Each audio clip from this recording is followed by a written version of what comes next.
6 വയസ്സുകാരിയെ ലൈംഗികമായി പീഡിപ്പിച്ച 43-കാരന് ട്രിപ്പിൾ ജീവപര്യന്തവും 3 ലക്ഷം രൂപ പിഴയും ശിക്ഷ. അകലാട് പുന്നിയൂർ സ്വദേശി ഷെഫീഖിനെയാണ് കുന്നംകുളം പോക്സോ കോടതി ശിക്ഷിച്ചത്. 2021 ഒക്ടോബറിൽ പ്രതിയുടെ വീട്ടിൽ വെച്ചാണ് കുട്ടി പീഡിപ്പിക്കപ്പെടുന്നത്. കൂടുതൽ വിവരങ്ങളുമായി സാനു കെ സജീവ ചേരുന്നുണ്ട്. സാനു, എന്താണ് മറ്റു വിവരങ്ങൾ പുറത്തുവരുന്നത്? വിഷ്ണു, 6 വയസ്സുകാരിയെ ലൈംഗികമായി പീഡിപ്പിച്ച കേസിൽ 43-കാരന് ട്രിപ്പിൾ ജീവപര്യന്തമാണ് ഫെഡറൽ കോടതി വിധിച്ചിട്ടുള്ളത്. അതായത് 2021 ഒക്ടോബറിലാണ് ഈ ഒരു സംഭവം നടക്കുന്നത്. പല ദിവസങ്ങളിലായിട്ട് ഈ പ്രതിയുടെ വീട്ടിൽ വെച്ച് പെൺകുട്ടിയെ ലൈംഗികമായി ചൂഷണം ചെയ്തു എന്നാണ് പരാതി ഉള്ളത്. അതായത് ഈ പെൺകുട്ടിയുടെ മാതാവ് പെൺകുട്ടിയെ കുളിപ്പിക്കുന്ന സമയത്ത് വീട്ടിലും അതുപോലെ തന്നെ ശാരീരിക അവശതകൾ ഉണ്ടായതിനെ തുടർന്നാണ് ഈ ഒരു വിവരം പുറത്തേക്ക് വരുന്നത്. തുടർന്ന് പോലീസിൽ പരാതി നൽകുകയായിരുന്നു.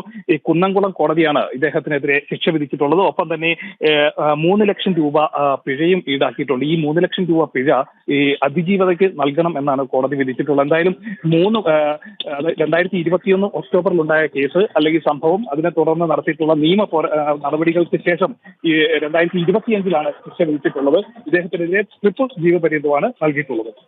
ശരി, സാനു ആണ് വിവരങ്ങൾ നൽകിയത്.